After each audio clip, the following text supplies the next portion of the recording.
सत श्री अकाल, नमस्कार ते आदाब। मैं हरजिंद कौर मांगट इंडोज टीवी देख रहे सारे दर्शकों का स्वागत करदी हां। खबर गुआंढी मुल्क पाकिस्तान के सूबा पंजाब तो है, जिथे पिंड गुजरावाल के मशहूर मौलाना नासिर मदानी ते बुरी तरह हमला किया गया।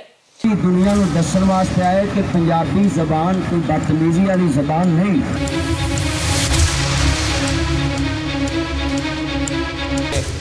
अगर आपने मीडिया टॉक की तो ये आपकी ज़िंदगी का आखिरी दिन होगा। मेरे ऊपर जो तशद्दुद हुआ है वो रस्से पहले बांधे गए मुझे, फिर उसके बाद वो पैप और सोटियाँ।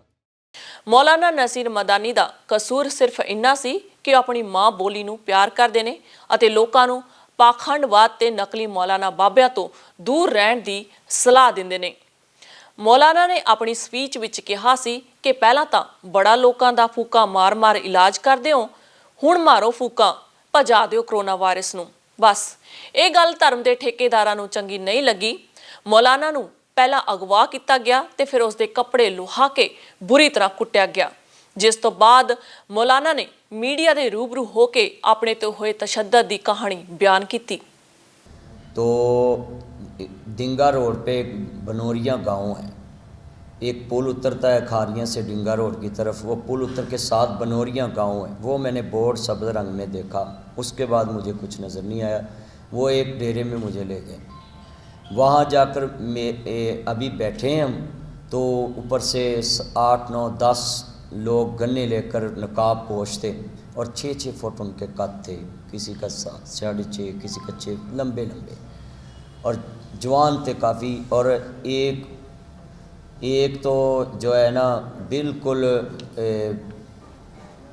दाढ़ी रखी हुई थी और नीचे से थोड़ी सी नज़र आ रही थी। जिसने मुझे आकर फ़ौरन गन तानी, उसने यही लफ्ज़ बोला है कि आप जल्दी कपड़े उतारें। तो मेरे ड्राइवर को दूसरे कमरे में ले गए, जो मेरे साथ आदमी था उसको तीसरे में, और जिसने होटल में हमें खाना खिलाया वो भी साथ था, उसको बाहर निकाल दिया कि तेरे साथ भी करते हैं। तो उसके बाद मैंने उनको बोला कि भी आप मुझे मारे मत। कहते आपको मारना है। मैंने कहा भी मेरे भाई छोटे छोटे बच्चे हैं,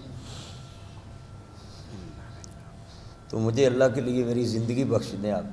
मौलाना नसीर अपनी वीडियोज़ च हर बार तत्थां नाल आधारित गल्लां करदे ने, जिस कारण उन्हां दे इंडिया तो लैके पूरे संसार भर च प्रशंसक जुड़े हुए ने। मौलाना नसीर हमेशा मौजूदा हालातां, लोकां दे रहन सहन अते नौजवान पीढ़ी की गल करदे ने।